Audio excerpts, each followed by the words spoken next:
반갑습니다. 오다 보니까 세종시가 옛날보다 많이 달라진 것 같아요. 여기 안에는 오랜만에 왔거든요. 그런데 굉장히 많이 달라졌어요. 그리고 사실 이 강의를 갑자기 제가 초청을 받아가지고 마침 오늘 시간이 그래도 참 이게 우리 같이 만날 이런 그런 인연 같아요. 그래서 저도 아주 기쁜 마음으로 내려왔습니다. 제가 준비한 내용이 어느 정도 있기 때문에 시간을 아끼는 의미로 바로 진행하는 게 좋을 것 같아요. 뒤에 오시는 분은 뒤에 오시는 대로 들으시면 되니까 바로 들어가겠습니다. 자, 우선 제목이 손자병법으로 살아남는 법이죠. 호랑이 가까이서 이렇게 실감나게 보신 적이 잘 사실은 없으시죠? 네. 동물원 가셔도 멀리서 이렇게 보시게 되는데, 저도 이 화면 준비하면서 가까이서 잘 이렇게 보다 보니까 많은 생각이 들더라고요. 야, 우리가 호랑이도 제대로 몰랐다는 생각을 해요. 호랑이조차도 제대로 모르고 살았다는 생각이 들더라고요. 그렇죠? 가까이서 평생 본 적이 없잖아요. 자, 호랑이는 우리가 어떤 느낌이 있어요? 무섭잖아요. 그죠? 호랑이 하면은 어떤 느낌이 있잖아요. 아, 무섭다. 호랑이, 아이고, 겁나. 맞아요. 여기 바로 될지 제가 확인해 볼게요. 오케이, 됐다. 자, 다른 호랑이에요. 호랑이를 잘 보십시오. 느낌이 딴 동물하고 또 다른 느낌이 있잖아요. 그죠? 자, 호랑이를 또 드릴게요. 오늘 호랑이 실컷 보세요. 자, 호랑이 하나를 만났어요. 그 호랑이를 어떻게 하든지 피했어요. 이 호랑이의 상징적인 의미를 생각하시면 좋겠어요. 우리 살아가면서 호랑이 같은 아주 우리를 힘들게 하는 위기가 오잖아요. 호랑이 같이 겪어야 되는 두려움, 무서움 이런 것들이 올 때 하나를 어떻게 하든지 물리치면 또 오잖아요. 그런 걸 제가 이렇게 그림을 마치 이걸 찾았어요. 그래서 여러분에게 소개를 드리는데 계속 우리 앞에는 이 무서운 것들이 계속 오는 것 같아요. 그렇죠? 사실 코로나도 이전에 이런 비슷한 것도 사실 많이 있었거든요. 이것이 인류 역사에 계속 오고 있는 거예요. 지금 우리 코로나 시대에 왔고 하나를 해결하면 또 다른 하나가 또 오고, 아마 이 코로나가 지나면 또 코로나니까 이제 귀로나 하나 올까? 뭐 하나 또 올 것 같아요. 계속 뭐 올 것 같아요. 그죠? 우리는 항상 우리의 삶 자체가 이런 연속이 아닐까 생각이 들어요. 그렇다고 해서 우리가 여기서 주저앉을 수는 없잖아요. 그죠? 포기할 수도 없잖아요. 우리 인류도 마찬가지예요. 계속 오는 위기를 우리는 계속 이겨왔어요. 그동안 극복해 왔다고요. 누군가에 의해서. 그죠? 오늘 그 얘기를 좀 나눌 건데, 자, 여기 보세요. 재밌잖아요? 이거 못 건너면은 퐁당 빠지겠죠? 자, 여기서 우리는 이걸 위기의 강이라고 생각하면 좋을 것 같아요. 자, 위기가 와가지고 앞을 단절시켰어요. 위기가 오면은 사실은 앞이 단절되어 버릴 때가 많아요. 그죠? 딱 끊겨버리잖아요. 막막하고. 그러나 이 닭조차도 이걸 뛰어넘는. 여기 보면은, 자, 누가 한 명이 역할을 하잖아요. 그냥 안 뛰어넘잖아요. 요 사람, 그죠? 뛰어넘게끔 계속 해주고 있는 그런 모양이 보이시죠? 자, 위기가 오면은 누군가가, 여러분같이 뭔가 끼어있는 어떤 누군가가 계속 뛰어넘도록 자극을 주고 가르치고 또 새로운 생각을 넣어주고 이렇게 한다는 어떤 느낌이 있잖아요. 여기가 손자병법을 완성한 장소입니다. 손자병법의 저자 손무가 2500년 전에, 지금 중국의 소주시에 가면은 저 안쪽 산 위에 손무원이라고 있어요. 거기 가면 손자병법을 완성한 장소가 있어요. 제가 그 손자병법의 현장을 루트를 개발한 사람이에요.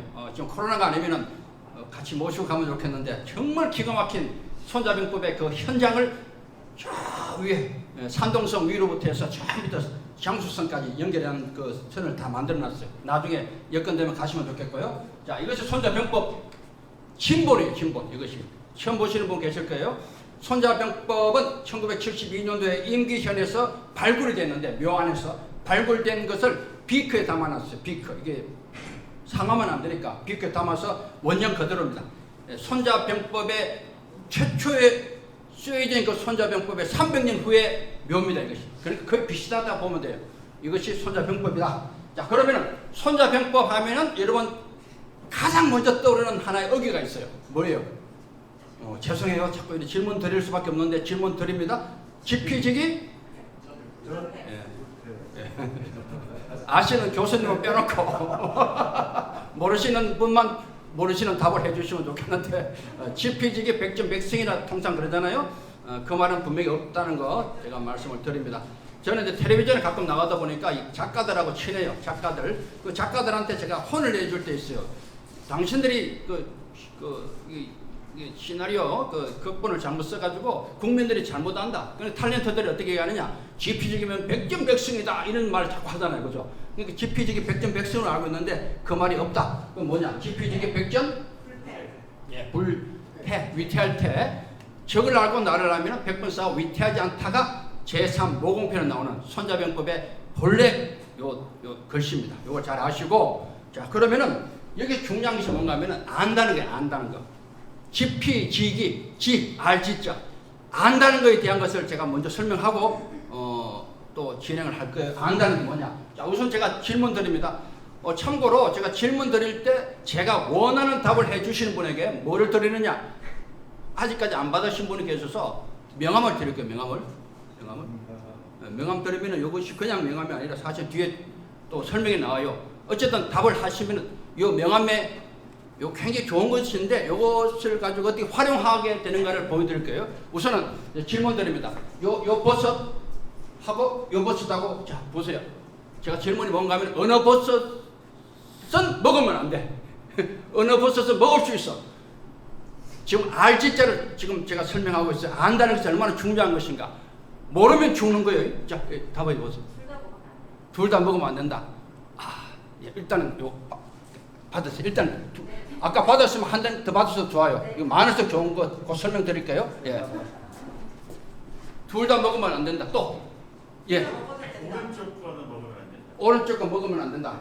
어떤 근거가 있나요 혹시? 더 예쁘고 뭐 먹음직스럽게. 그렇게 보여. 야, 그것도 일단 받으세요. 요 받으시면은 분명히 좋은 일이 있어요. 조금에 설명드릴게요. 자, 시간 아끼는 의미로 제가 답을 보여드릴게요. 오른쪽에 독버섯이에요. 잘 맞추셨네, 그지? 자, 우리가 보면은 구분이 사실 안 돼요, 그죠?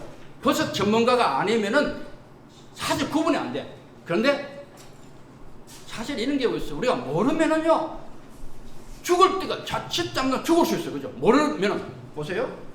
모르면 죽을 수도 있다. 실제로 모르면 죽을 수 있겠죠. 그래서 이런 얘기가 있었죠. 알면은 그 대신 알면은. 지금 지피지기를 설명하고 있어요. 지금 지피지기 백전불태. 자 알면은 자 여기 어떤 그림인가 하면은 혹시 보신 적 있는지 모르겠어요. 울릉도 가면은 그때 인간극장에 나오는 장면을 제가 캐치한 거예요. 인간극장에. 자 이 아저씨가 울릉도 갔어요. 가가지고 이렇게 막 반복하는데 수포를 막 그냥 다녀.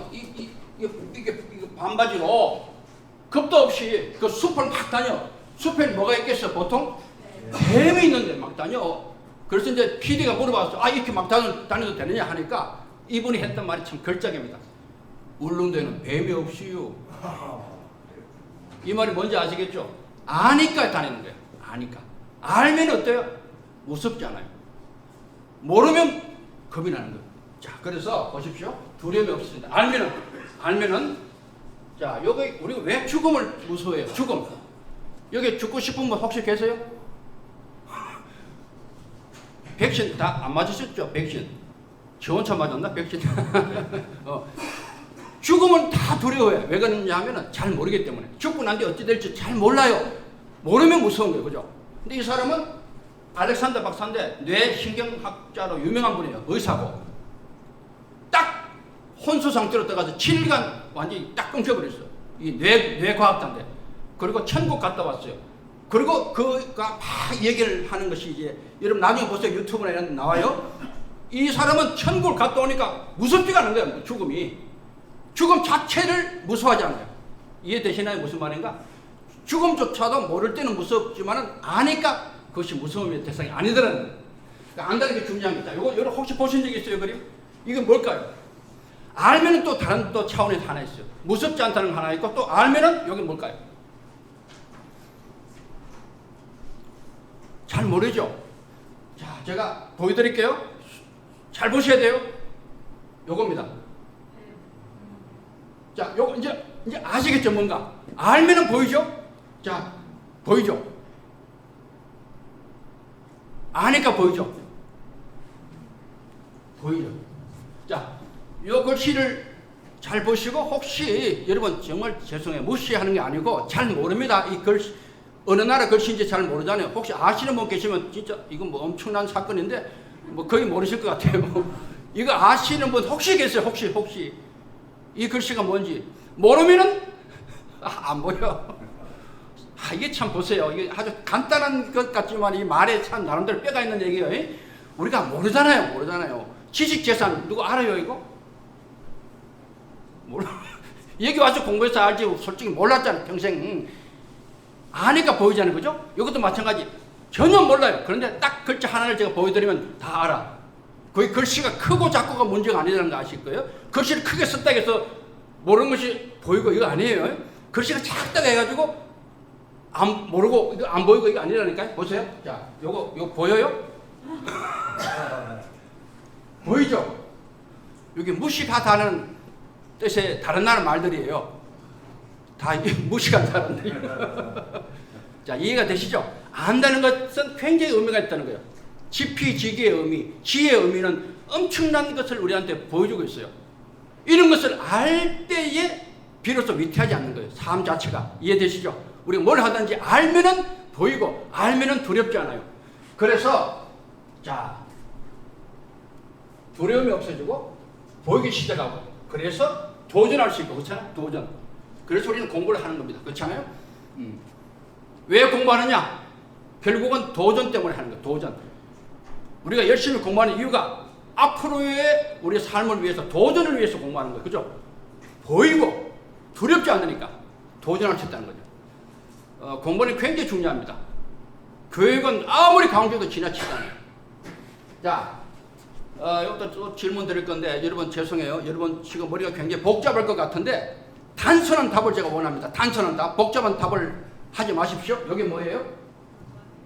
도자기도 길어요. 자기 도자도 빼. 최대한 단순화시켜보세요. 요거 또 뭐 홀스타인 소가 뭐 목장에서 이런 소리 하지 말고 뭐 소 이제 저 이제 그만 하나 차리시네. 요거 개 그렇지. 요걸 가지고 우리는 자기 소개라고 부릅니다. 자기 소개. 저에 대한 소개는 간단하게 이미 해놨어요. 교재에 간단하게 제가 넣어놨죠. 지나갈 거예요. 자, 누구 같아요? 저를 많이 닮았다고 그래요. 저를 닮았다는데 손자병법의 대가들이 있어요. 대가들. 그 중에 동양의 최고의 대가는 이순신 장군이에요. 저는 이순신을 평생 연구한 사람이에요.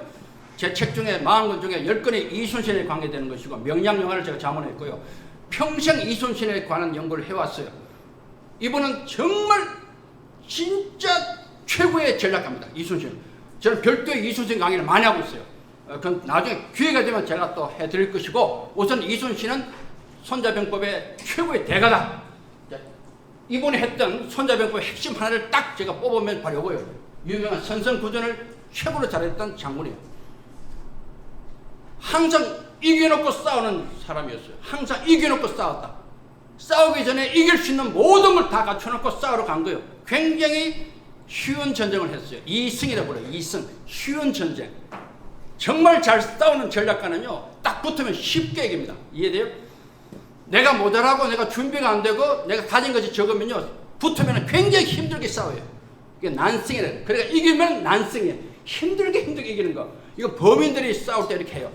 진짜 제대로 된 전략가는, 제대로 준비된 사람이 싸울 때는 선성의 태세로 싸웁니다. 그래서 이승이라 그래요. 쉽게 이긴다. 자, 그리고 서양의 대표적인 손자병법의 달인이 있어요. 제가 아주 좋아하는, 둘 다 제가 제일 좋아하는 사실 영웅들이에요. 이순신과 누구? 나폴레옹인데 둘 다 저를 닮았다고 그러잖아요. 자, 나폴레옹의 전략 핵심이 있어요. 나폴레옹도 손자병법을 기가 막히게 구사했던 대표적인 사람이에요. 저는 나폴레옹이 싸웠던 장소를 다 갔다 왔어요. 자, 이 사람은요, 요걸 했어요. 선처, 전지. 항상 먼저라는 개념을 가지고 있어요. 먼저 전지에 가요. 싸울 장소에 미리 가버려요. 미리. 요가 중요한 개념이에요. 항상 먼저 갔어요. 먼저. 그러니까 여유있게 이길 수 있는 준비하고 기다리는 거예요. 항상. 동맹국들이 모이기 전에 미리 가버려요. 자, 그래서 두 사람을 딱 봤을 때 어떤 공통점이 생기잖아요. 자, 뭐가 공통점이 딱 나오죠? 글자 한자가 공통점. 뭐예요?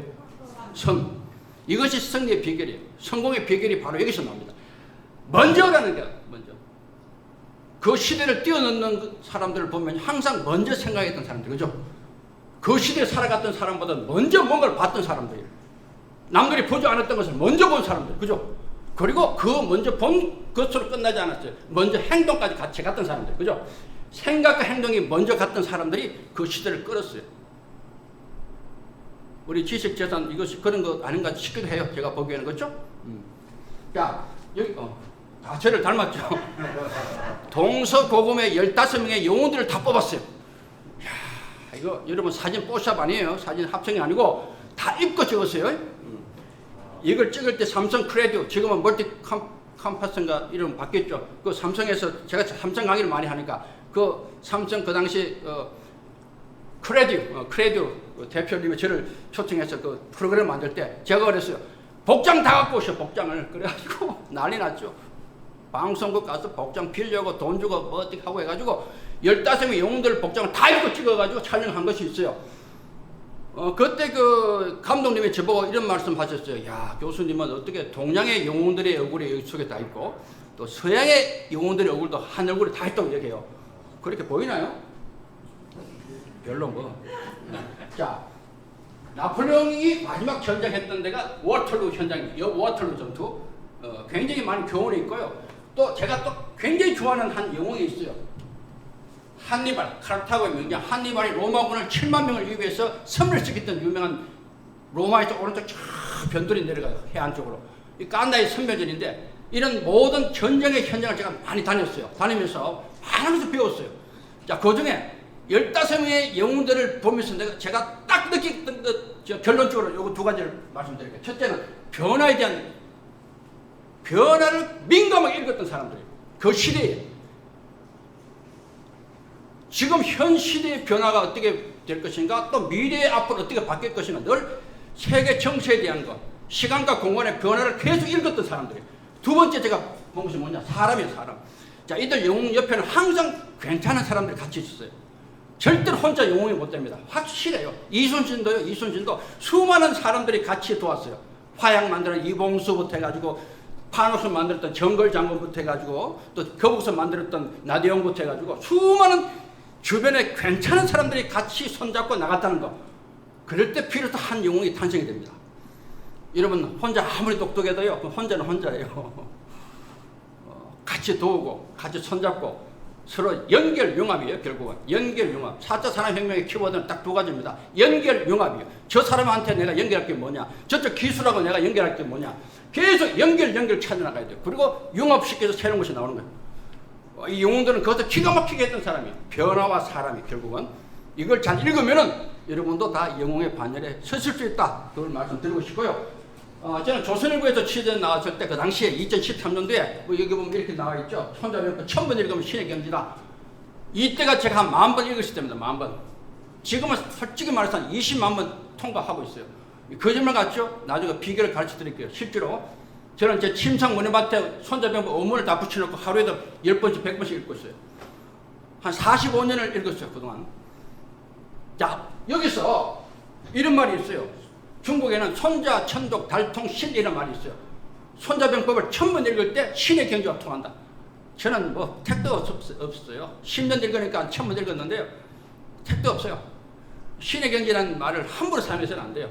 어쨌든 저는 결론이 뭐냐, 여기서 죽을 때까지 공부해야 되겠다는 생각을 늘 가지고 있어요. 실제로 보면 볼수록 또 봐야 돼요. 솔직히 한 10번 봤을 때는 다 아는 것처럼 느껴졌어요. 손자병법이. 이거 별거 아니네 그랬어요. 100번 읽었을 때는 그냥 뚫리는 것 같은 느낌이 있어요. 1000번 봤을 때는 야 다시 또 이게 별것 아니네. 다시 5000번 봤을 때는 다시 헷갈리는 거예요. 확실한 건요, 나이에 따라서 똑같은 어구가 달리 보인다는 사실이에요. 제가 20대부터 읽었는데 20대 때 봤던 병자국지대사라는 말이 30에 봤을 때 병자국지대사의 의미가 달라졌어요. 이해되시죠? 40에 봤을 때 다르고 50에 다르고, 제가 환갑 때 봤을 때 다르고, 지금은 제가 벌써 이제 67세니까 벌써 이런 가까이 나이가 오잖아요. 벌써 다른 거예요, 생각이. 그러니까 책 가치는 하나 찾기 바라고, 여러분도 평생에 읽을 수 있는 책이 있잖아요. 저는 성경과 손자병법이에요. 이건 죽을 때까지 읽어도 계속 똑같은 의미가 달라지는 거예요. 그런 책을 발견하면 굉장히 행복한 거예요, 사실은. 그죠? 제 책이 많은 것 중에 꼭 여러분에게 추천드리고 싶은 것은 만만한 손자병법. 이걸 업그레이드한 것이 2번 읽는 손자병법이에요. 제가 요 명함을 드렸잖아요. 받으신 분 계시죠? 서점 가셔가지고 서점에서 요 명함을 요 책을 찾으셔가지고 카운터에 책을 주시면서 명함을 딱 제출하시면 이미 한 3년 전부터 이거 하고 있어요. 그러니까 이러면 편안하게 하셔도 돼요. 책을 딱 골라가 주시고 명함을 딱 드리면 그 책을 정가에 살 수 있어요. 정가에 사세요. 자, 제가 한 가지 팁을 드릴게요. 명함을 받잖아요. 여러분 명함 주고받고 하잖아요. 항상 사람 만날 때. 그러면 30분 내로 반드시 연락을 해주세요. SNS를 통하든지 전화를 하든지. 그리고 2일 안에 또 한 번 더 연락해 보세요. 카톡을 하든지 뭘 하든지 전화를 하든지. 일주일 안에 한 번 더 하세요. 그러면 평생 친구 됩니다. 분명합니다. 이거 쉽지 않습니다. 이걸 가지고 명함 3, 2, 1 법칙이라고 제가 지었어요. 그냥 평생에 이렇게 하는 사람 잘 없어요. 여러분 보세요. 명함 받은 사람이 30분 내로 이거 참 오늘 참 반가웠어요. 고마웠어요. 이런 사람 잘 없죠. 또 이틀 내로 다시 연락한 사람 거의 없을 거예요. 그죠? 일주일 내로 또 다시 연락한 사람은 진짜 없는 것 같아요. 해보십시오. 굉장히 도움됩니다. 저한테 그런 사람 몇 명 있었어요. 저도 지금도 잊지 않고 같이 연락하고 있어요. 평생 친구 되는 방법 간단합니다. 자, 약은 약사에게, 그리고 손자병법은 너무 저녁에 지금부터 이제 시작합니다. 지금부터 서론이 길었지만 다 의미가 있는 서론. 자, 요거 제목 정해보세요. 제목. 목차. 이거 어떻게 아세요? 제가 늘 쓰는 많이 할 때 늘 쓰는 그림입니다. 이야, 참. 또 한 장 더 드려야 되겠다. 정가로 사셔야 됩니다. 예, 맞습니다. 목차 맞죠? 목을 정확히 차고 있어요. 목차. 자, 목차인데 첫 번째 목차가 뭐냐? 살고 싶으면 졸속. 여러분 졸속이라는 말 많이 들어보셨잖아요. 그죠? 사실 이 짧은 시간에 손자병법 그거를 다 할 수는 없는데 여러분에게 그래도 뭔가 생각을 약간이라도 생각을 바꿔드리는 그런 내용만 5개를 준비해서 5개. 요거 아시는 거 굉장히 도움이 될 거예요. 깊이 있고 뭐 신은 세드고 철학적으로 들어가고 뭐 그것은 별도의 시간을 가져야 돼요. 우선 오늘 가볍게 제가 타치를 해드릴게요. 우선 졸속에 대한 거 굉장히 중요하거든요. 졸속. 자, 졸속을 우리가 어떻게 그동안 사용했어요? 여기 우리 행정도시잖아요. 여기 수도잖아요. 항상 졸속 행정 이런 말 많이 하죠. 졸속 행정 많이들 하셔요. 또 뭐예요? 졸속 처리 아주 많이 하죠. 자, 이때 우리가 평상시에 사용하는 졸속은 굉장히 부정적인 용어입니다. 그렇죠? 뭐 대충 아무렇게나 그냥 하는 거.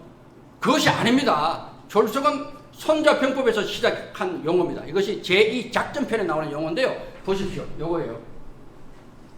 병문졸속이라 굉장히 중요한 의미가 있어요. 여러분 오늘 졸속만 제대로 아셔도 많은 도움이 될 거예요. 자, 졸속. 자, 졸속. 한번 그대로 풀면은 졸렬하지만 빨리라는 뜻이에요. 졸렬하지만 빨리. 이 뜻은 2가지로 해석이 가능합니다. 자, 첫째는 타이밍의 문제, 타이밍.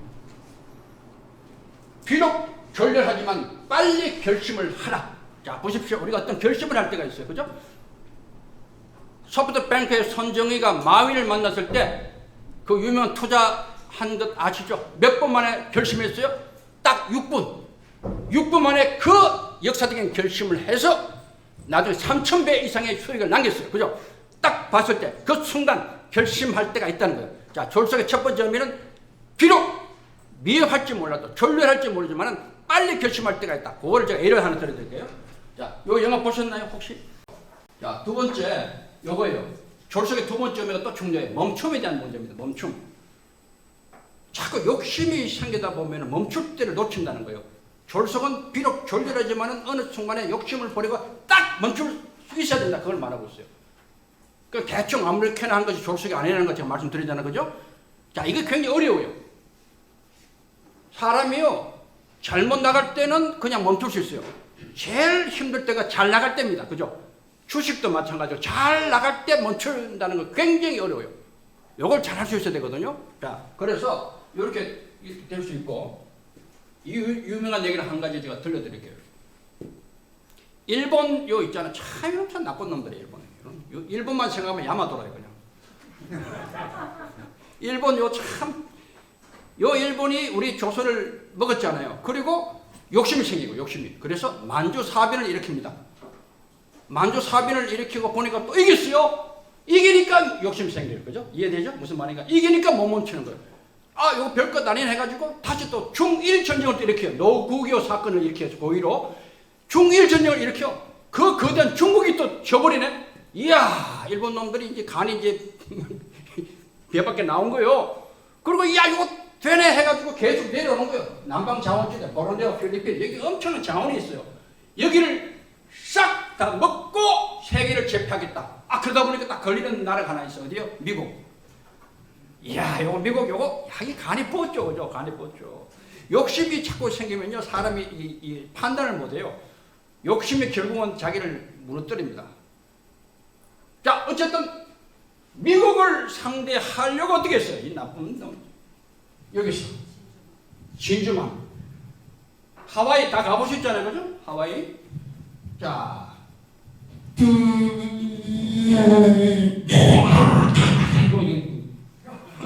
이거 기억 안 나요?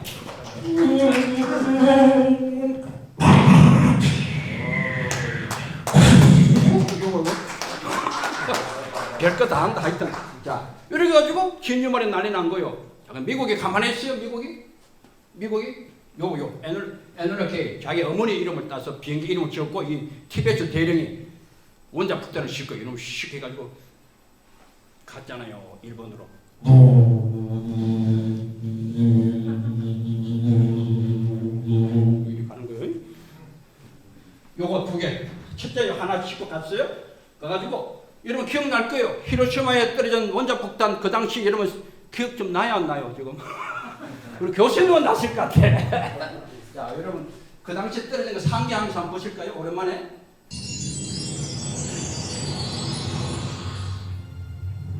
In a world of infamous places, there is one instantly recognizable name that inspires more dread and horror than any other: Hiroshima. On the 6th of August 1945, the US B-29 dubbed the Enola Gay flew over the Japanese city and at 8:15 a.m. local time dropped a nuclear bomb called Little Boy. The plane was piloted by 509th Composite Group Commander Colonel Paul Tibbets and was launched from an airbase in the West Pacific, 6 hours flight time from Japan. The bomb, a gun-type fission weapon with 60 kilograms of uranium-235, exploded about 600 meters above the city, killing at least 80,000 people outright and completely destroying nearly 70% of the city's 이게요 그 당시 20킬로톤밖에 안 돼요. 근데 이렇게 엄청난 피해를 주는 거예요. 지금은 뭐 북한 애들부터 해가지고 엄청난 원자폭탄이 지금 이 땅에 있잖아요. 무서운 거예요. 이걸 아셔야 돼요. 그런데 일본 애들이 한 방 맞았어요. 히로시마에. 꼭 병시 쪼다 같은 놈이에요. 한 대 딱 맞으면 감을 잡아야 되는데 그건 못 잡는 놈이 있어요. 그죠? 한 대 얻어 탁 터졌을 때 감을 이거 되게 세네? 그러면 손 드는 것이 현명한 거예요. 그죠? 꼭 보면은요 고집 부린 놈이 있어요. 그럼 두 방 맞아요. 한 대 맞고 두 대 맞으면 더 아프고 더 힘들어요. 자, 요놈이 꼭 그랬어요. 왜? 욕심을 못 버렸어요. 이해되시죠? 욕심이 있으면요 사람이 이성을 잃어버려요. 그래서 자, 요 보세요. 오거스트 6일날 떴잖아요. 한 방 때리고 다시 손 안 드니까 3일 후에 다시 9일날 또 떴어요. 가는 거예요. 그래가지고 본래는요. 이거 참 역사의 아이러니입니다. 본래는 여기 뭐예요? 코코라가 목표였어요. 나가사키가 아니었어요. 코코라가 목표였는데 그 당시는 눈으로 이렇게 떨어뜨리는 거예요. 보고. 지금은 레이더를 해가지고 전자로 하지만 그때는 해가지고 위에서 보니까 마침 이 코코라 위에 구름이 착득해요. 구름이. 이것도 운명의 장난이에요. 떨어뜨려야 되는데 떨어뜨릴 수가 없는 거예요. 이게 표적이 안 보이니까. 그래서 그 옆에 막 돌다 보니까 나가사키가 날씨가 딱 맑았네. 그때 떨어뜨려.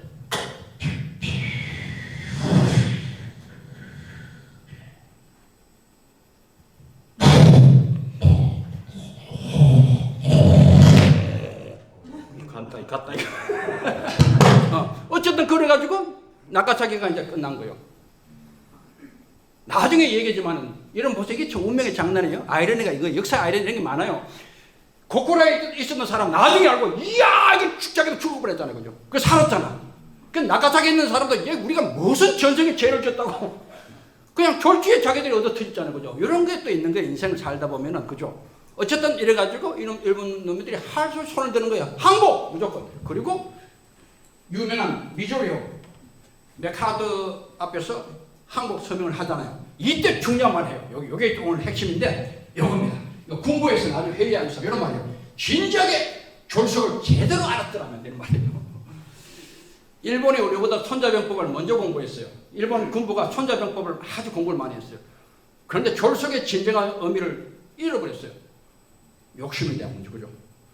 욕심이 과하면요, 개인도 무너지고요, 나라도 끝날 수 있다는 걸 우리 역사적인 그분을 우리 새겨줄 수 있어야 돼요. 그러니까 졸속은 단순히 그냥 대충 처리하는 것, 우리가 늘 사용하는 그 말이 아니라는 거 이제 아시겠죠? 중요한 의미가 있어요. 첫 번째는 타이밍, 적시에 비록 위협할지라도 빨리 딱 결심할 수 있는 그 용기, 그것이 필요하고, 두 번째는 욕심을 버리고 자족하면서 현재에 끝날 수 있는 그런 마음. 이게 졸속이라는 것 아시기 바라고요. 부부 싸움할 때도 졸속해야 돼요. 아시죠? 막 싸울 때 막 에스컬레이션 현상이 일어나서 막 올라가잖아요. 누군가가 먼저 비록 내가 쪽팔리지만 내가 남편인데 내가 뭔데 그러지 말고 그냥 여기 스탑, 내가 졌어, 내가 잘못했어, 이렇게 말할 수 있어야 된다는 거. 이동은 알겠지? 똑바로 해야 되네. 자, 졸속. 그래서 사자들도 싸울 때 쟤한테 배웠던 그 사자들이 많아요. 요 사자들이 요즘 이렇게 싸우는데 막 싸우다가 암컷이 이게 시원찮다 이게. 자, 하면은 확 깨물어버려. 그리고 이제 이렇게 되고 난 뒤에 결속할 걸 이런 소리 하고 있어. 꼭 그거 지나고 난 뒤에 이런 얘기 한다. 그러니까 부부싸움 모든 다툼은요, 비록 미흡하지만 빨리 끝내는 것이 현명하다는 걸 보여주고 있어요. 이해되시죠? 결속의 의미 잊지 마십시오. 사실 다투는 관계가 오래가면 절대로 좋지 않아요. 누군가의 관계가 끄끄러운 관계 있잖아요. 불편한 관계가 오래갈수록 그것은 서로서로에게 아주 힘들어져요. 빨리 내가 먼저 사과하고 내가 먼저 전화를 하고 먼저 SNS 보내고 내가 잘못했다, 내가 원래 바보 아니야, 나는 원래 그렇지, 네가 용서해줘라, 뭐 이렇게 하는 것이 그 사람이 한 수 위입니다. 졸속 꼭 명심하시고, 두 번째, 살고 싶으면 소통 우리는 얼마나 많이 공부했어, 그죠? 손자병법에서 말하는 소통의 그 수준이 있어요. 우리가 이 수준까지 갈 수 있다면 우리 대한민국은 정말 좋아질 거예요. 소통, 과연 뭘까? 소통, 이게 뭐야? 소통이네. 요 소통. 자, 제가 질문할게요. 소통이 잘 안 돼, 의외로? 자, 요건 금방 아실 거예요. 뭐예요? 응? 그 라떼지. 요거 뭐야? 여러분이 과연 소통되는 걸 좀 체크하는 거야, 지금. 중간에 뭐 하나 넣을게요. 아직 감이 안 잡히는 것 같아요. 그렇지. 라떼는 말이야. 맞죠? 라떼는 말이야. 자, 요게 안 될 때 우리 소통이 안 됩니다. 자, 요거 우리가 한 번씩 봤을 그런 내용 같은데 한 번 더 읽어보세요. 자, 다 같이 읽어보세요. 시작! 나는 먼저 지각을 했다. 그래서 선생님께 혼났다. 다음에는 혼나지 않도록 결석을 해야겠다. 요게 의외로 있을 수 있다니까. 이거 선생님하고 학생이 소통이 안 되면은 진짜 엉뚱한 이렇게 서로 따로 놀면 이럴 수 있어요. 그래서 제가 하나 보여드릴게요. 요 선생님이 누군가 찾아봐요. 금방 표시는 나요, 사실, 그죠? 중간에 요분 이길환 선생님, 실제로 원광중학교 선생님이에요. 수학 선생님. 실제 실화입니다. 제가 그 원광중학교 그 선생님을 만나지는 못했는데 익산경찰서 가서 강의하면서 이 선생님에 대한 얘기를 들었어요. 그 당시 벌써 몇 년 됐어요. 어떤 일이 있었냐면은 이 선생님이 수학 선생님인데 애들이 너무 이뻐. 그러다 보니까 애들이 보니까 막 눈에 거슬려. 머리카락도 기르고 그냥 복장도 엉망이고. 꼭 종례할 때 그랬대요. 야, 이 새끼들아, 임마, 이 새끼들아, 머리 좀 잘하고 학생 낳게 옷도 좀 잘 입고 다녀야지. 그리고 갔대요. 또 종례할 때마다 또 눈에 걸리니까 애들이 이쁘잖아. 또 중학교 2학년이니까 애들이 그런 애들이잖아요. 그러니까 선생님이 너무나 애들 이뻐하니까 이놈의 새끼들아, 또 머리카락이 이 뭐야, 좀 잘하고 옷도 잘 입고 다녀야지 하고 또 갔대요. 야, 근데 한 달 딱 지났는데 그때도 똑같이 이놈 새끼들아, 머리 잘하고 옷 좀 잘 입고 다녀 하고 하는데 한 놈이 뒤에 쫓아오더라. 한 놈이 발자국이. 그리고 이렇게 말했대요. 여러분은 이 말을 이해할 수 있을지 모르겠어요. 그 아이 했던 말을 그대로 옮길게요. 야, 씨발, 저 시간 좋아, 저 시대 뭐 하시지, 빠! 이렇게 했대요. 이 말 해석이 가능한지 모르겠다. 나중에 선생님이 해석한 바에 의하면 이래요. 아이 선생님이 씨발 맨날 잔소리만 신들어 씨발 이렇게 했다니. 그 말 듣고 선생님이요 교무실 가서 앉았는데 정신이 하나도 없더래요. 집에 갔는데 밥을 못 먹겠더래요. 생각할수록 괘씸한 거 있잖아요. 그 사모님이 왜 그러냐 그러니까 아이씨 막 말 시키지 말라 그러고 한 3일간 끙끙 앓았대요. 너무 속이 상하니까 이놈 시키는 내가 하는 생각 내가 지들을 얼마나 아껴서 그런 말을 하는데 그걸 못 알아주고 이놈 시키 잔소리를 알아듣고 그러다 딱 깨달았대요. 아 뭔가 내가 잘못 생각하고 있구나 해서 사모님 보고 교복을 준비하라 그랬어요. 난리 났어. 교복 준비하라니까. 덩치가 얼마나 커. 덩치 185에 90, 110kg가 나가요. 사모님이 왜 그러냐니까 아이씨 교복 좀 준비하라는 거예요. 그래서 일주일 만에 교복을 준비해 드렸어요. 학교에 입고 출근했대요. 그때 상상해보세요. 이 덩치큰 선생님이 교복 입고 학교 딱 나타나니까 애들이 휘바람 불고 난리 났대요. 선생님들이 막 왜 그러냐 그러고 나중에 들리는 바에 의하면 실제로 그랬대요. 교장 선생님이 너무 겁이 나니까 서무주임 보고 밀착 감시하라고 그랬대요. 밀착 감시. 저 또라이가 갑자기 이상한 짓거리 할까 싶어가지고. 근데 이 선생님이요. 딱 정리할 때 옛날 같으면 얘는 시켜 머리 자라고 옷 좀 다리고 다녀. 이렇게 해줄 건데 이제 그렇게 안 했대요. 머리 보세요. 머리. 선생님 머리 보세요. 학생보다 더 깎았어. 그죠? 딱. 그러니까 말이 필요 없는 거예요. 하고 갔대요. 이렇게.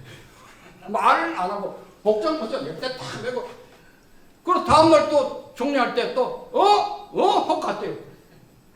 또 한 달이 지났다. 참 기가 막힌 일이 벌어졌죠. 저만 같으면 지 따라가 욕할 건데 이제 한 놈이 따라오더래요. 진짜.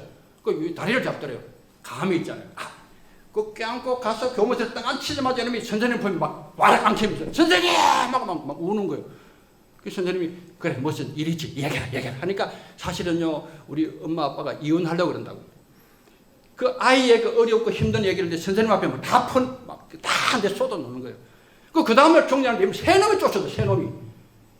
그래가지고 이 반이요 한 놈, 두 놈, 세 놈이 선생님한테 모이기 시작하더니만 그 반이 어떻게 바뀌었느냐. 그 꼴통 진짜 개첩한 반이 그 후에 임진왜란 이후로 가장 훌륭한 반이 되었다는 전설 같은 얘기가 원광중학교에 그 당시에 들렸는데 지금도 이분이 교복 입고 출근하시는지 확인 안 됐어요. 이게 뭐예요? 소통이에요. 소통. 자 여기서 제가 더 넘겨드리는 얘기 해드릴게요. 자 이런 모습인데 기가 막히잖아요. 그죠? 자 충청도 이게 충청도잖아요. 제 제자들이 전국에 다 있어요. 한 제자가 저한테 제보를 했어요. 교수님 기가 막힌 거 제가 하나 재미있는 예가 있다는 거예요. 뭐야? 진짜 실화래. 그건 뭐 얘기하랍니까? 이 말을 해요. 여러분 판단해보세요. 이게 진짜인지 가짜인지. 충청도 미군부대 앞에 실제로 일어났던 얘기를 해요. 그래서 어떤 얘기냐니까 미군 아저씨가 외출 나갔다가 들어오려고 하니까 머리가 좀 지저분했대요. 그러니까 부대 앞에 있는 충청도 이발소에 뛰어들어갔대요. 손절 좀 하려고. 딱 들어가자마자 충청도 이발사 아저씨가 인사를 하더래요. 인사를 어떻게 했겠어요? 아시는 분은 아실지 몰라? 와시유 했대요. 영어 와시유 하니까 이 미군 아저씨가 아유 미군 부대 앞이니까 영어도 잘한다. 와시유 뭘 보고 있시유 어떠시잖아요. 그러니까 눈에 뭐가 앞에 보여요? 거울이 보이잖아요. 거울. 그래서 아우 야 미러 그랬대요. 그 순간에 밀렸다는 이거 거짓말 같기도 한데 하여튼 진짜 의사소통이 안 됐을 때 자 이게 소통에 대한 문제를 지금 얘기하고 있어요. 소통이 안 되면 참 큰일이 생긴다는 거. 자 이분이 누군지 아시죠? 돌아가셨지만 아버지 대통령 부시요. 은퇴하고 그를 지키는 한국계 경호원이 있었어요. 한국계 경호원에 자식이 백혈병이 걸렸대요. 실화입니다. 이것도 이게 진짜 실화예요. 근데 아기가 아프니까 어떻게 해줄 방법이 없어. 할아버지 부시 대통령이 맨날 아기 붙들고 야 어떻게 하냐 막 그리고 막 어떻게 해줄 수가 없으니까 그러다가 어느 날 고사님 대통령이 그래도 머리가 별로 없는데도 불구하고 확 잘라버렸대요. 똑같이 만들어 보니까 아기가 대통령 할아버지 머리 만지지 막 하루 종일 웃으다는 게 막 이게 어떤 의미가 있어요? 너 대신 아파줄 수는 없지만 너와 같지 않느냐 이거예요. 그래서 더 놀라운 장면이 그 다음날 일어났대요. 경호원들이 다 깎았어요. 자, 이것이 뭔가 하면요. 손자병법에 이렇게 말하고 있어요. 도자, 영민, 여상, 동일화. 이게 제일 강조하고 있는 것이 도의 개념인데 1시계편에 나오는 도천지장법 중에 첫 번째 강조하는 게 이겁니다. 이게 뭐냐? 도라는 것은 동의, 위와 더불어 하나의 마음을 갖도록 만드는 것이다. 이것이 될 때 조직은 살아납니다. 나라는 살아납니다. 그리고 그 수준을 말하고 있어요. 가해지사, 이 민 불교예요. 가히 죽을 수도 살 수도 있는 수준까지 같은 마음을 갖게 하는 것. 이것이 모든 리더의 최고의 지향점이라는 거예요. 이것이 안 되면 회사도 안 되고 국가도 경영이 안 된다는 거예요. 그 얘기를 하고 있어요. 굉장히 힘든 얘기예요. 이거 도의 문제는. 그러나 우리는 도를 생각해야 돼요. 내 가정의 도, 부부 간의 도, 자식 간의 도, 학교는 교수와 제자들 간의 도. 이 도가 굉장히 중요한데 대통령과 백성까지 국민 간의 도. 이거 정말 힘들어요. 자, 그래서 저는 요거 이제 도와 손자병법의 소통의 마지막 결론은 이겁니다. 소통은 굉장히 중요하잖아요. 그죠? 이 부분만 따져도 할 얘기가 너무 많아요. 그러나 이것을 끝내서는 안 되고 반드시 감동을 연결해야 된다. 저는 늘 얘기하고 있어요. 소통의 마지막 결론이 뭐여야 되느냐? 감동으로 연결되는 것이 진짜 소통이에요. 우리 소통으로만 끝날 수 있잖아요. 그죠? 여러분, 한 사람을 감동시킨다는 게 얼마나 힘든 줄 아세요? 여러분이 하시는 말씀 한마디, 행동 하나 때문에 누군가가 감동을 받았다면 그건 여러분 잘 사신 거예요. 그거 쉽지 않아요. 여러분 때문에 누군가가 감동받을 수 있다는 것, 이거 기적 같은 거예요. 그래서 우리는 감동 경영을 많이 강조하자는 거죠. 고객을 감동시켜야지 기업은 오래 갈 수 있다는 말을 해요. 이거 우리 인간관계도 마찬가지 아니겠어요? 그죠? 나와 관계 맺는 누군가가 나 때문에 감동을 받을 수 있다면 그것은 정말 내가 잘 살았다는 증표입니다. 소통은 감동으로 연결될 때 비로소 그 진가를 발휘할 수 있다. 자, 세 번째. 살고 싶으면 혁신하라. 늘 듣던 얘기입니다. 손자병법에 나오는 얘기요. 손자병법에 나오는 혁신의 중요한 어구를 제가 설명드릴게요. 자, 이 사자가요.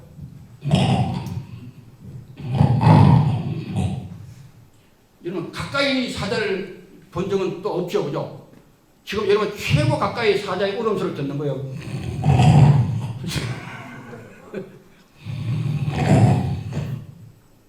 사자가요, 제가 아프리카 가니까 진짜 옛날과 달라요. 여러분 아프리카 자주 가시잖아요, 그죠? 안 가셔? 뭐 휴가 때마다 안 가셔? 잘못 알고 있나? 아프리카 가면요, 옛날과 많이 달라졌어요. 솔직히 우리가 태어나는 거 내 마음대로 못 태어나잖아, 그죠? 내가 태어났을 때 뭐로 태어났느냐가 굉장히 중요해요. 자, 내가 딱 태어났는데, 쥐로 태어났어. 내 편제 죽었어, 이제. 쥐로 태어났는데, 내가 어떻게 할 수 없잖아. 근데 태어났는데 보니까 사자로 태어났어.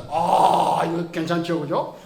왜? 먹을 것 걱정은 일단 없는 거야. 사자로 태어나면, 그죠? 사실 그래 왔어요, 그동안. 그런데 이것이 달라졌어요. 아프리카가 지금 많이 바뀝니다.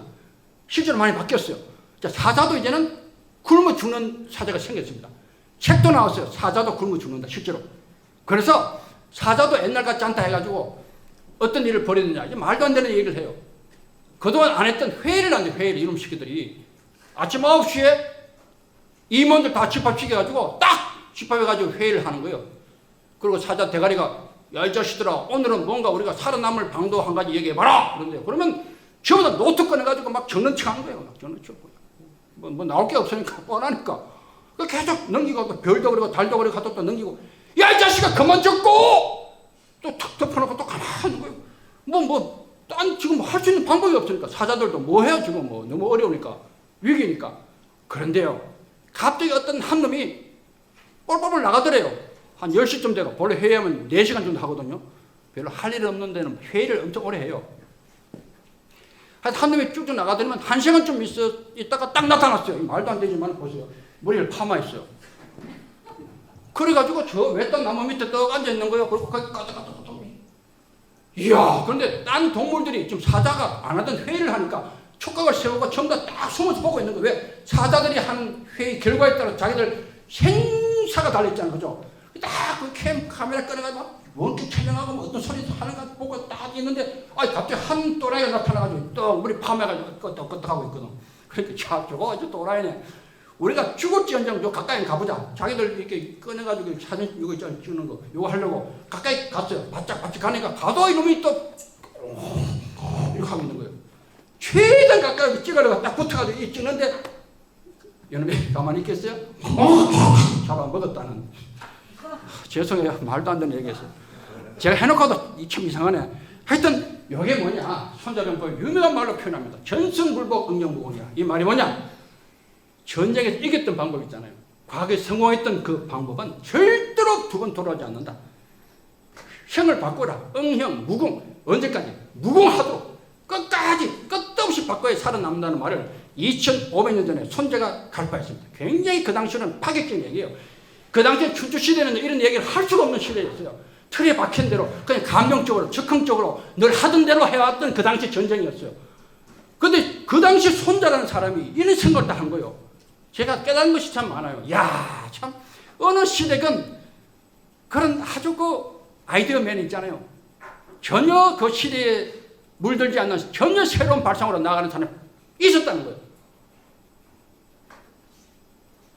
지금 우리가 힘들지만은 이 힘들고 어려운 위기 가운데도 누군가가 이런 생각하는 사람이 있다고. 그렇잖아요. 그런 사람이 또 미래를 지배합니다.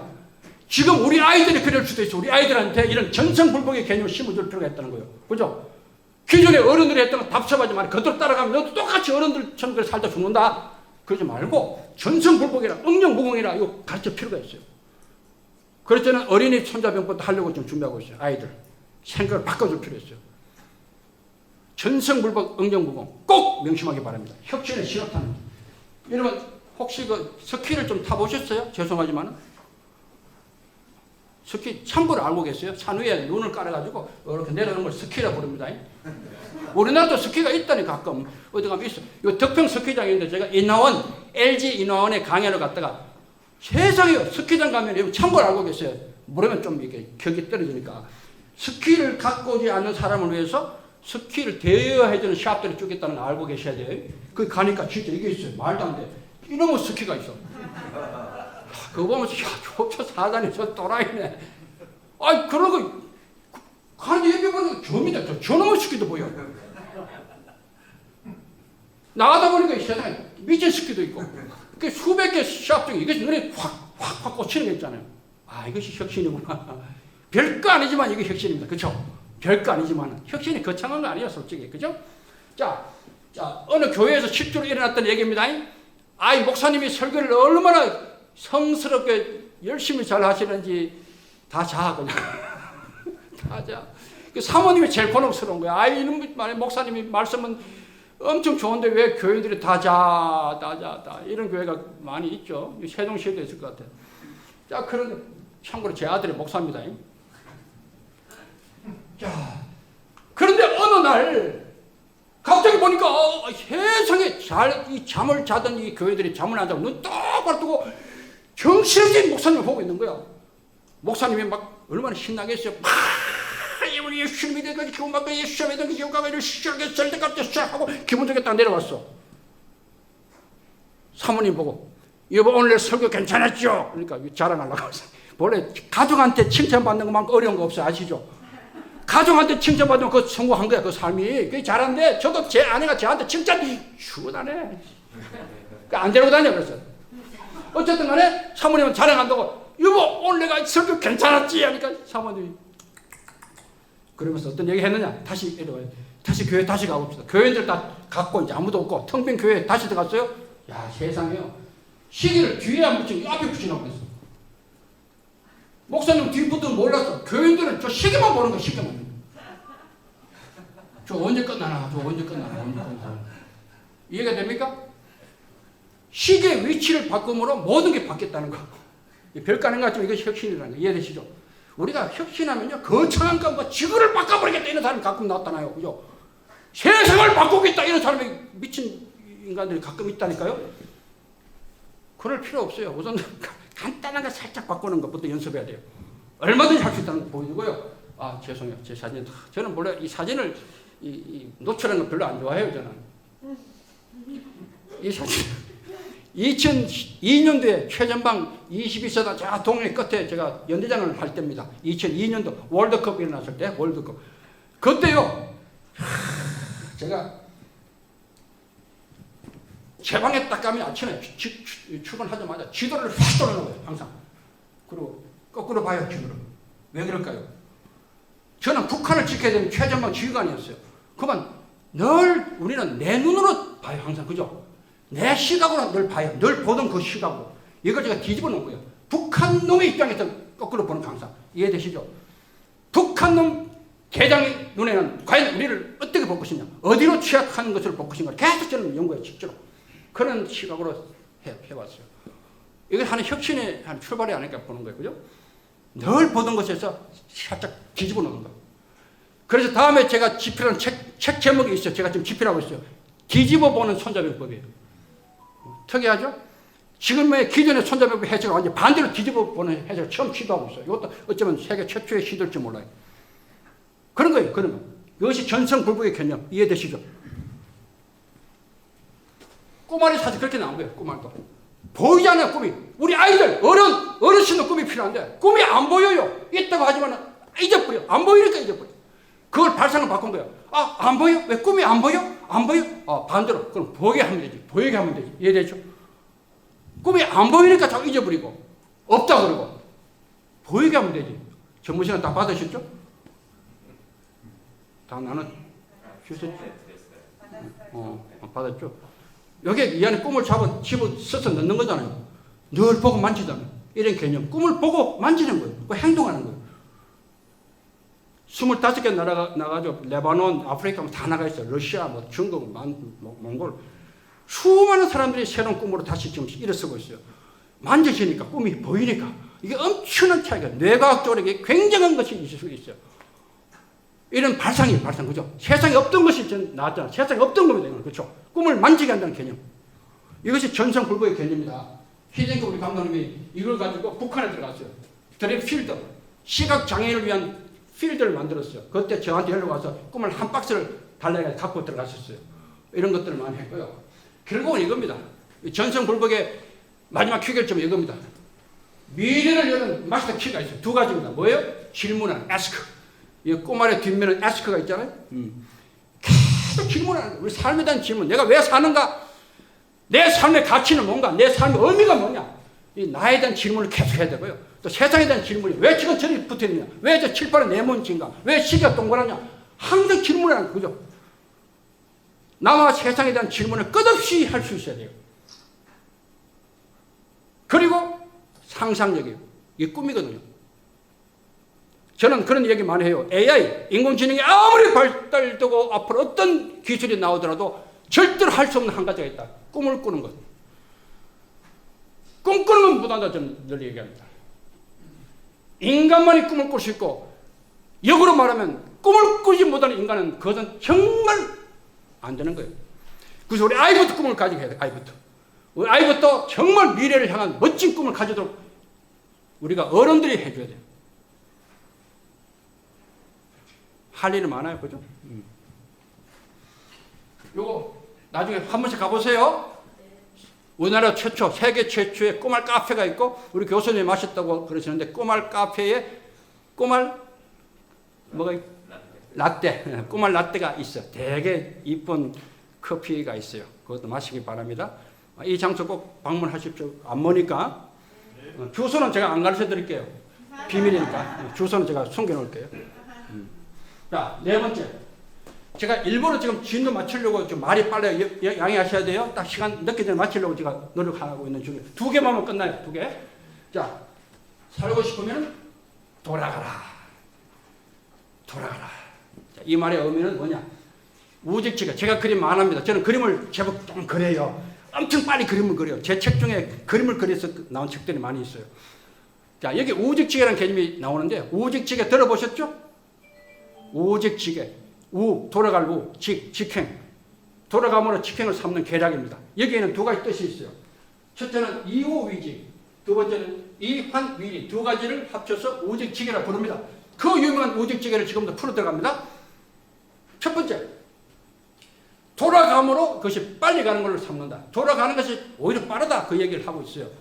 이거 여러 가지 해석이 가능한데 우선 제가 보여드릴게요. 자, 귀성할 때, 귀경할 때 비록 돌아가잖아. 국도 타러 가면은 고속도로는 빠른 길이지만 늦잖아요. 이런 아주 쉬운 우리 생활 속의 우직지계입니다. 그렇죠? 그리고 유명한 장면이죠. 저는 메가더를 상당히 좋아합니다. 누가 어떻게 얘기할지 몰라도 메가더와 저와 아주 친분이 있거든요. 그 얘기 제가 말씀드릴게요. 자, 메가더가 뭘 냈어요? 인천 상륙작전을 했잖아요. 이 장면이 여러분 처음 보는 장면일지 몰라요. 이 장면이 우리나라를 살렸던 결정적인 사진입니다. 자, 어떤 말을 했냐? 영어를 물론 하죠. 메가더 영어를 하니까 영어로 상륙 미 해병대를 상륙시킬 때 명령했던 장면이에요. 그 순간 우리나라 역사가 바뀝니다. 자, 영어가 상당히 긴데 이걸 다 할 수는 없고 제가 딱 여러분 알기 쉬운 말만 골라서 할게요. 요때 요 장면 고! 요게 결정적으로 대한민국을 바꿨던 말입니다. 고! 요죠. 고! 했거든요.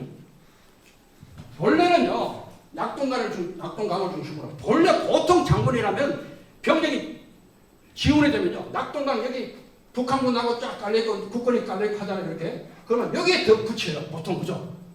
병력이 지원되면 부산으로 막 상륙시켜가지고 여기 가득 채워가지고 여기 막 올라가는 게 일반적이에요, 일반적. 근데 메가드는 완전히 생각을 바꿨어요. 이게 참, 이게 대단한 겁니다, 이거는. 어떻게 했느냐? 완전히 돌려버리잖아요. 돌려가지고 인천을 쳐버려요. 돌아가자는 거죠. 돌아가자는 거죠.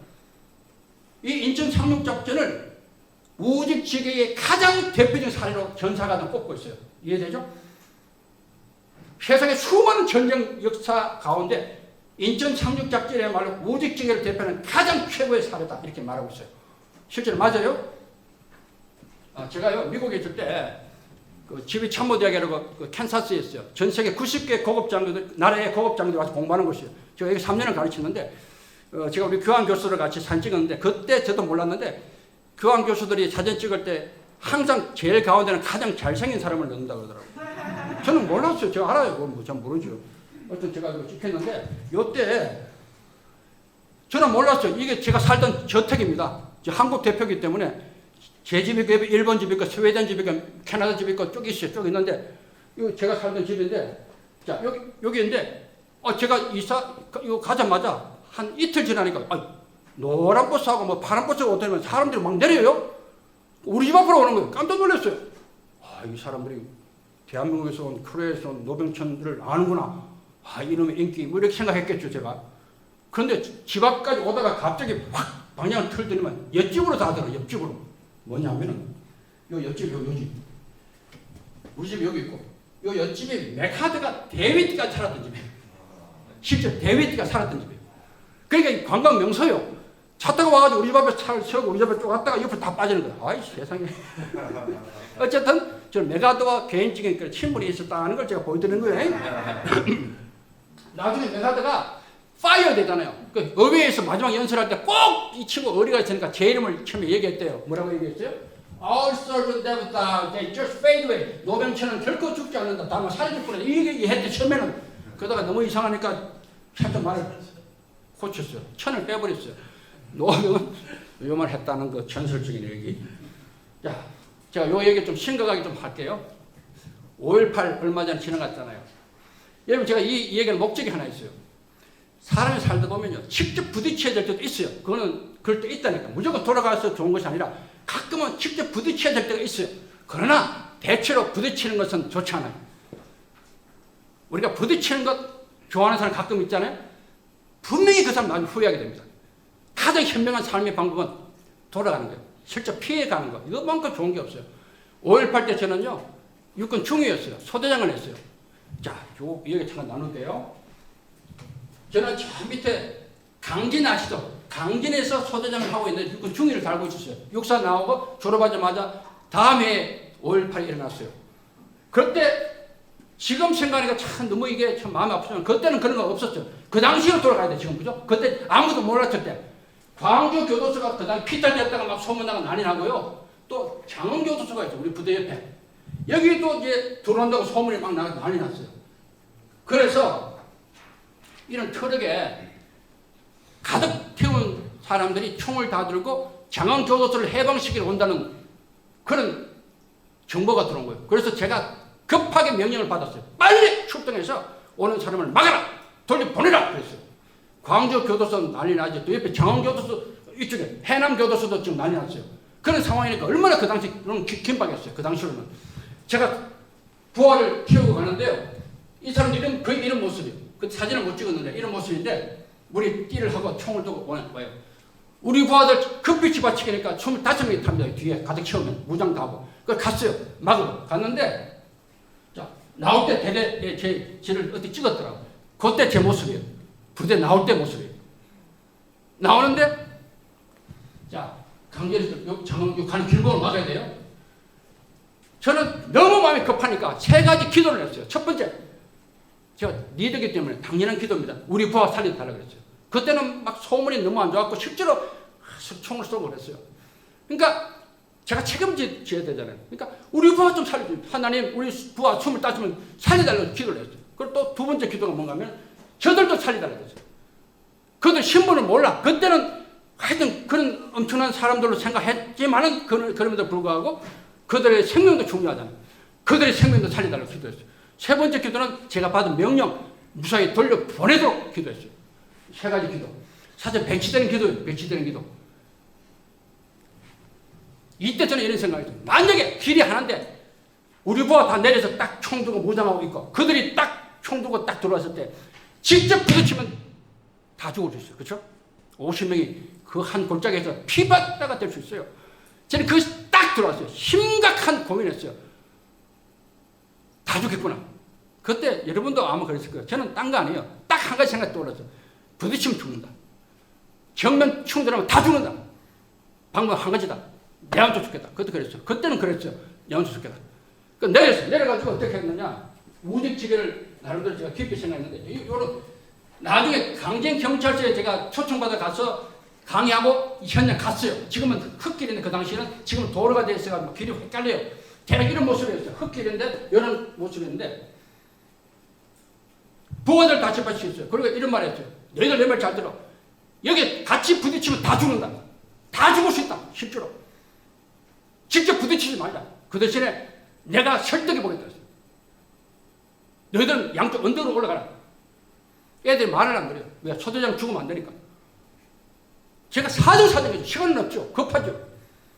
나중에 말 안 듣기를 소리를 쳤어요. 군법으로 다스린다. 군법 회의 들어간다. 그러니까 애들이 할 수 없이 올라가는데 눈물 막 흘리고 난리 났어요. 그 대신 하나 조건이 있다. 올라가서 양쪽이 나눠가지고 자 이런 경우를 생각해야 내가 막을 때 못 막을 수 있다. 군인은 명령에 따라가야 되는데 못 막는 경우에 두 가지 있다. 내가 총을 맞을 수 있다. 바로. 그럼 내가 딱 넘어가면 위에서 총을 쏴라. 왜? 통과시키면 안 되니까. 군인이기 때문에 어쩔 수 없어요.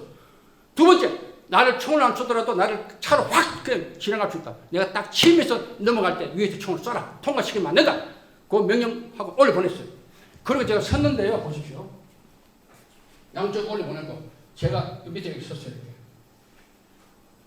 자, 손을 들었어요. 눈을 감았어요. 왜? 겁이 나니까. 겁이 나더라고요. 나중에는. 그런 상황에서 차가 왔어요. 자, 이렇게 왔어요. 저 앞에 막고 있어요. 지금 눈 감고요. 겁이 나가지고 그냥 기도하고 있는데 갑자기 차가 앞에 오다가 급브레이크를 밟았어요. 저를 발견하고. 흙길. 갑자기 차가 서니까요. 덜커덩 하니까 총을 들고 있다가 옆으로 다 쏠리잖아요. 옆에 사람. 막 서로 부딪히니까 화가 나죠. 또 먼지 속에 보니까 국군 장교가 손들고 있으니까 얼마나 기가 막혀요. 그러니까 막 소리를 막 치고 난리 났어요. 제가 정신을 차렸죠. 여러분, 죽음이 가까이 왔을 때요. 저는 그 죽는다 생각 사실 했거든요. 겁이 많이 났어요. 실제로. 제가 신앙이 있었지만은. 그래서 어느 순간에 죽음을 넘어서 버렸어요. 여러분, 그 경지를 혹시 이해할지 모르겠어요. 죽음에 대한 마지막 공포가 있는데요. 그게 어느 순간에 죽음을 넘어서는 어떤 그게 순간이 있어요. 그럼 담대해져 버려요. 여러분, 죽음만 넘길 수 있다면요. 모든 것 다 할 수 있어요. 이해되시나요, 혹시? 우리 삶에 가장 어려운 문제가 부딪힐 때요. 죽음이라는 것을 내가 극복하는 그 순간은 모든 걸 다 이기는 순간이에요. 까지 죽으면 죽지 뭐 이런 생각 딱 들었어요. 그러니까 담대해지더라고요. 손을 또 그랬어요. 여러분, 저는 이 지역을 지키는 소대장입니다. 저는 여러분을 그냥 오셨던 길 돌려보내는 임무를 갖고 왔습니다. 제발 돌아가 주십시오 하고 제가 고개를 팍 들고 있어요. 올라갈 때, 우리 부하 올라갈 때 철모 붙여도 총을 다 붙여줬어요. 비무장으로. 이분들이 막 소리치고 난리 친 거예요. 왜? 자기들도 다 왔으니까 앞에. 막 소리치는 거예요. 또 다시 이러면 죄송합니다. 돌아가 주십시오. 또 막 소리치는 거예요. 세 번째, 돌아가 주십시오. 고개를 숙이니까 갑자기 왼쪽에 어떤 분이 소리를 치는 거예요. 쏴! 야, 이거 섬뜩하다. 끝이구나. 그 순간에 다시 제가 정신이 번쩍 들었어요. 여러분, 저를 쏘다 좋다. 그러나 같이 봅시다. 같이 보자고. 저도 못 봤거든요. 우리 부하들 같이 보자고. 저도 올려보내는 거 제가 정신이 없어서 못 봤어요. 같이 보자고 보는데요. 이 사람들 천정이 없어요. 그냥 바로 보여요. 왜? 양쪽 언덕 위에 우리 부하들, 저도 보니까 얼마나 놀랐는지 총을 꺼내가지고요. 정진하고 수류탄 꺼내가지고 이렇게 있고요. 육공 기관총이 있어요. 굵은 알 다 걸어가지고 당겨 준비하고. 양쪽에서요. 얼굴 벅해가지고 이게 당길까 말까. 이야, 제가 그때요, 얼마나 습기됐는지 한 놈이라도 정신 못 차리고 그냥 흥분해 당기시면 저는 즉사했어요, 현장에서. 그 피바다가 됐을 거예요. 그죠? 이게 군중 심리라는 거예요. 전장 심리 중에 가장 무서운 전장 군중 심리는요, 무서워요. 한 명이 당기면 전체 다 왕창 그냥 지옥이 돼버려요. 한 놈도 안 당기고 있는 거예요. 막 떨면서 그냥 말게 해가지고. 지금 생각에 제가 끔찍한 거 있잖아요. 저도 놀랐는데 이분들 놀래가지고요. 운전하시는 분이 고개 내밀고 보다가 깜짝 놀라가지고 부릉부릉 하더니만 저도 급격하게 나왔고 차를 우리 차가 뒤에 공터에 있는데 공터로 차를 돌리더니만 왔던 길로 저는 그냥 뭐 온몸에 다리 힘이 다 빠져가지고 그냥 내리 주저앉아 버렸죠. 제 생애의 죽음을 경험하면서 세상에 그래서 제가 결론은 이겁니다. 자, 살다 보면 부딪혀야 될 때도 있어 분명히 직접. 그러나 그것이 답은 아니라는 거예요. 정말 중요한 어떤 일이 생길 때는 돌아가는 것을 한번 생각해 봐야 돼요. 그죠? 부딪히는 것만 답이 아니다. 돌아가는 것을 더 깊이 생각할 수 있는 여러분 되길 바라요. 그 돌아간다는 건 여러 가지 의미가 있어요. 양보하는 것도 돌아가는 거고요. 배려하는 것도 돌아가는 거고, 남을 도우는 것도 돌아가는 겁니다. 직접적으로 뭘 안 할지라도 설명없이 남을 이렇게 도와주는 거, 격려해주고 용기 주는 것도 도와주는 거, 돌아간다는 의미는 굉장히 많은 걸 해석이 가능해요. 그죠? 그래서 보시면은, 자, 다 이루어졌어요. 우리 부하 다 살았어요? 이분들 다 살았어요. 50명이 살았어요. 무사히 돌려보냈죠. 불가능할 것 같은 이 제목들이 다 이루어졌어요. 만약에 직접 부딪히다면 이런 비극이 없어요. 지금도 5.18 되면 저를 초청합니다. 광주에서. 광주시청에서 벌써 몇 번 했어요, 제가. 이 무용담이라 하면 안 돼. 이건 무용담이 될 수가 없어요. 한 사람이 가질 수 있는 결심이 있잖아요. 한 사람의 생각이 얼마나 많은 것을 바꿀 수 있는 걸 보여주는. 제에게서 죄송하지만 제 청춘 26 나이에 제 약혼녀를 놔두고 8개월 후에 제가 결혼했거든요. 우직직의 의미 이해되시죠? 우리 살아가면서 부딪혀야 될 때도 있지만은 가급적이면 양보하고 돌아가는 지혜를 가지는 것이 훨씬 낫다는 거. 자, 마지막. 그러고 난 뒤에 제가 장암교도소 들어가서 열흘간 여기서 병사들과 여기 지켰어요. 직접 숙식하면서. 장암교도소 들어갔어. 저도 교도소 생활 한 사람이에요. 마지막. 요거 남았네. 이완일이 저 8시에 마치려고 엄청 노력하고 있어요. 이완일이 우직직의 두 번째 의미. 걱정거리 있잖아. 근심거리를 이름으로 바꿀 수 있는 것. 요거 중요한 거잖아요. 전화위복 같은 개념이에요. 자, 여러분 서부 영화 좋아하시잖아요. 우와. 기차들 막 가잖아.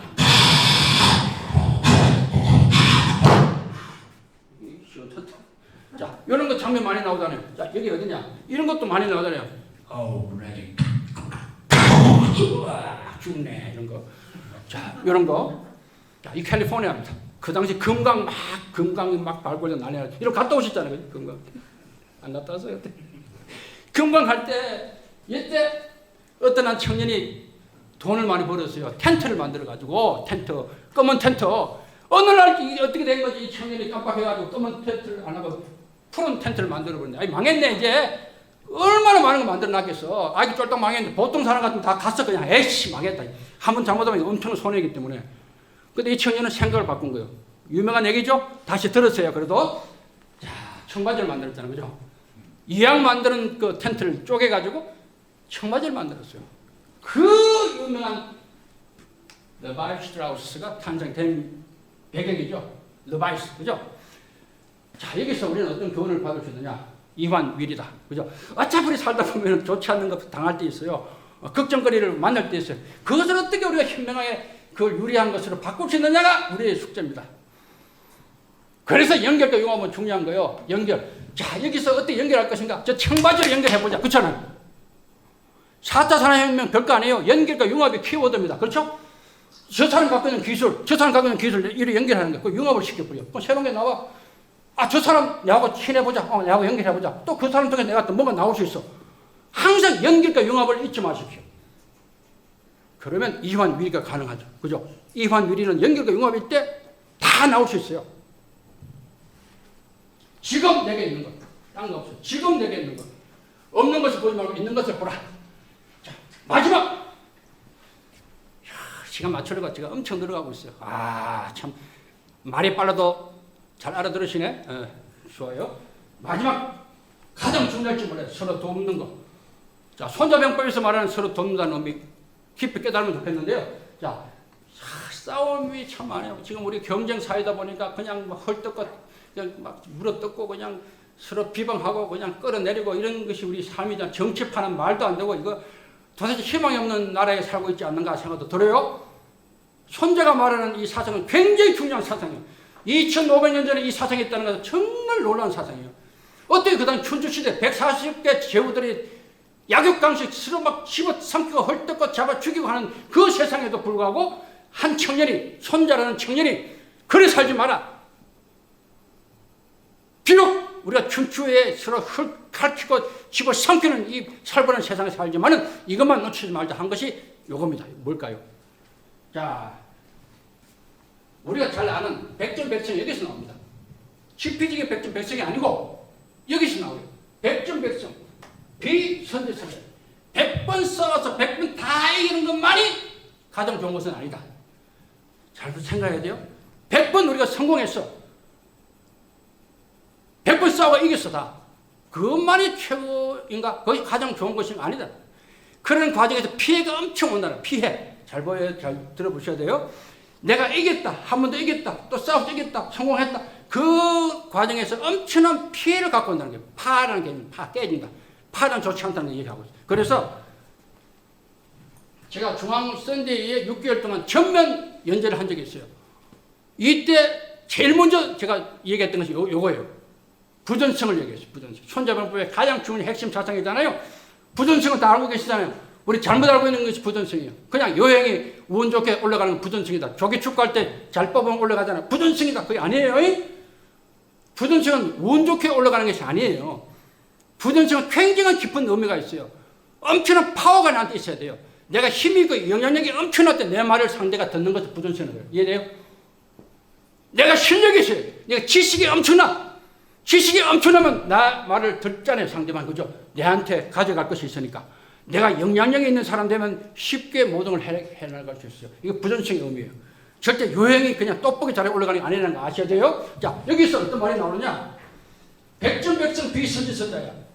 부전이 그린지는 선지선자야. 100번 싸워 100번 이기는 것이 가장 좋은 것이 아니고 싸우지 않고도 부전이 구린지면 상대를 굴복만 시킬 수 있다면 그것이 가장 좋은 것이다. 여기서 그 의미는 부전성이 나오는데 원래 부전성이라는 말은 없어요. 조어입니다. 조어. 부전성이죠. 빨간 글자 보십시오. 그죠? 지금은 중국어 사전에 부전이성이라는 말로 등재되어 있어요. 옛날에는 없었어요. 부전성을 우리가 만들어낸 거예요. 이 의미를 아셔야 돼요. 그죠? 이제는 어떻게 살아가야 되느냐? 내가 상대를 깨고 이기려면 나도 깨집니다. 이건 분명한 게 그죠? 내가 두 대를 때리면 한 대를 맞춥니다. 이게 세상 원리입니다. 원래. 상대만 완전히 깨고 나는 깨끗하다. 이거 안 돼요. 그래서 가장 현명한 사람은 깨지 않고 내 말을 들을 수 있도록 만드는 거. 굉장한 수준입니다. 이거는. 그래서 지적인 능력이 굉장히 필요합니다. 지식, 재산, 전략은 너무너무 중요한 거예요. 그렇게 공부하는 사람이 대한민국에 있다고 들었는데 들어보셨어요? 그래서 상생이 나오는 상생. 이제는 서로 살아야 된다. 서로 살려야 된다. 이런 개념이 여기서 출발합니다. 부전성에서 상생이 출발하고 윈윈의 개념이 같이 나오는 거예요. 그래서 제가 이 사람 참 좋아요. 여러분 조지 루카스 아시죠? 스타워즈 영화 보셨잖아요. 이 조지 루카스가 진짜 훌륭한 사람이에요. 이 사람이 이런 말을 했어요. 보십시오. 이건 다 같이 읽어야 돼요. 다 같이 시작.